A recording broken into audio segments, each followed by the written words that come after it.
ओम नमः शिवाय। योभन्दा पहिला हामीले पितृ ऋण, स्व ऋण, मातृ ऋण, स्त्री ऋण को बारेमा चर्चा गऱ्यौँ भने अब आजको यो भिडियोमा हामी रिश्तेदार अथवा नातेदार ऋणको बारेमा चर्चा गर्नेछौँ।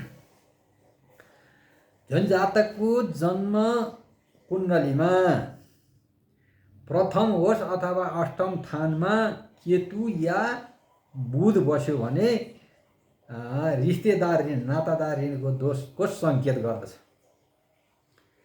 रिश्तेदारमा अथवा नातेदार ऋणमा कुनै व्यक्तिको विष पिलाउनु, कसैको तयार भएको चाहिने बाली नालीमा आगो लगाइदिनु, कसैको मकानमा आगो लगाइदिनु, अब यस्तो कारण गरिएको दोषले चाहिँ गर्दा रिश्तेदार ऋण लाग्दछ। त्यसै अर्थले अब जातकको पहिचान त्यसको के गर्दछ त भन्दा नातेदार ऋणमा सम्बन्धी वार्तालाप गर्दैन, उसले बालकको जन्मदिनमा भाग लिँदैन, उसले घृणा गर्दछ अनि जातकको घरमा बालकको जन्म हुन्छ शुभ लक्षण लाग्दैन। बालक ठुलो भएपछि वैशले भरिपूर्ण भएपछि पहिल्यै अद्भुत कार्य गर्न थाल्छ, नराम्रो कार्य गर्न थाल्छ। जुन कार्यमा हात डाल्छ त्यही आफ्नो बनाउँदछ उसले। फलस्वरूप टाढा टाढादेखिका मान्छेहरूसँग मिलेर आउने जाने गर्दछ, शत्रु मित्र बनाउँदछ।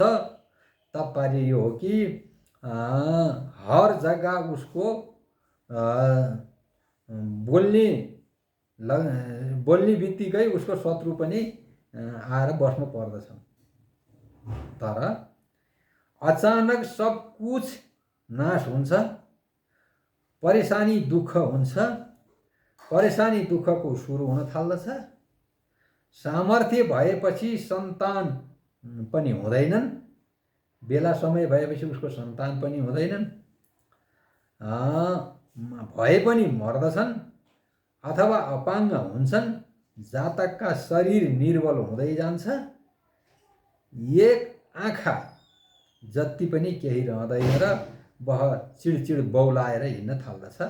फलस्वरूप क्रोधका आउने स्वाभाविक हो र यसरी घटना रिश्तेदार ऋणको दोषको कारण यस्तो लक्षणहरू देखा पर्दछ। यस्तो देखा परियो भनेदेखि रिश्तेदार नातादारको ऋण पहिला जन्ममा गरेका गल्तीको ऋण सङ्केत गरेछ मलाई भन्ने कुरो जान्नु पर्दछ है।